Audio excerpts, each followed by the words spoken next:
All right, here with the one and only Joshua Williams, Fayetteville State's finest here on BOXTOROW. Let me start here. What is this like? How crazy is that, Joshua? Third Super Bowl in 3 years and a major contributor on this team. I mean, man, it's a blessing, honestly. All the time we got older guys and coaches in the locker room trying to remind us the things we're doing right now, how special it is to be in this position right now. So, I mean, we don't take it for granted, and, we're really just blessed and honored to be able to be a part of something like this. How are you kind of growing as a player now in your third season?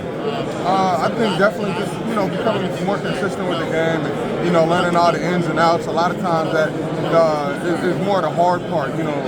Sometimes you can get the football down pretty easy, but being able to go down there and replicate some of the things you're doing consistently is the hardest thing to do. What has this third season been like for you? Particularly, I would say the second half seems like of this season, and even into now the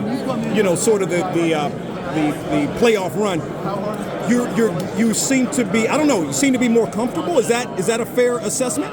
Definitely. I mean, just going on in the season, a lot of times the longer you get, kind of onto the season, you kind of get just more settled in, whether that be, being more consistent, like I said, or just, kind of being able to kind of, like you said, be comfortable out there and not feel too tense or too tight. Yeah, do you feel like maybe you're playing some of your best football of your career right now? I mean, there's so many ups and downs in the football season, you can never really answer that for sure. I would like to think so. And, I think there's a lot more for me to go a lot higher than I can do. And I plan, to continue to elevate and get better and just to be a better pro, better football player in all aspects. What's the jump been like for you? It's one thing to make a jump, and look, believe me, I'm all about our schools. I'm a Morgan State grad, right? But what's the jump? Like, that's a major jump, more so coming from D2, not even HBCU, D2, to come in and playing in the National Football League. What was that jump initially like for you, and how have you adjusted to it now? Right. Of course, the game speed was a little faster, but I think a lot of the changes that I had to get used to was more so, being able to go out there and like we were talking about, feel comfortable going out there, believing in myself and knowing I belong. Because honestly, that's the main part of your confidence. That's what kind of puts you in a position to make plays and stuff like that. So, the football thing is always going to be, that's in between the lines, and you can a lot of times get used to that. But in your head and the mental aspects are sometimes the harder thing. I'm just curious, and I know Brian went to another school after Howard, but what's you and Brian's relationship like as HBCU guys?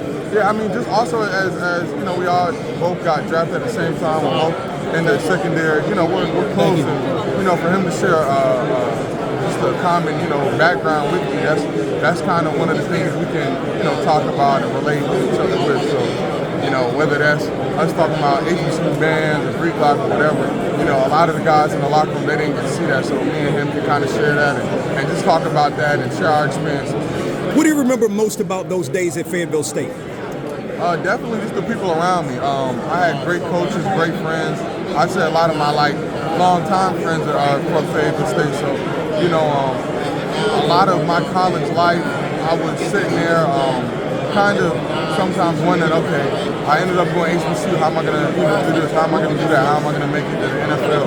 I feel like I landed in a perfect opportunity for me to do what I did. I met people who helped me get to where I am now. I met people who molded my mind, who made me more mature. Just all kind of great people at my school that I met, coaches, teammates, and a lot of them are the reason I'm here right now. What made you decide? Obviously, you grew up in Fayetteville, so you knew about Fayetteville State. Right. What led you to go? What kind of offers, maybe other offers, did you have, if any? Right. I mean, coming out, I was big and fast. I didn't have a lot of film, but there were definitely some schools that were interested in me. But a lot of my problems was like grades, and that was kind of the reason why I had to go D2. So there was definitely some maturing that had to get done while I was at Fayetteville State, and a lot, like what I was just saying, a lot of the growth I did do was because of people around me, my academic advisor, you know, my coaches, like I said, and, you know, just helping me become like a great football player on the field, a great student, and now professional officer. Last thought. I know some other people want to get time. Spagnuolo, can you speak to playing for him this in your third season? How much you've learned from him and how he knows how to dial up the right plays at the right. It seems like that's been happening forever. He knows when to dial up the right plays at the right time. For sure. I mean, Spags, he's just a great mind.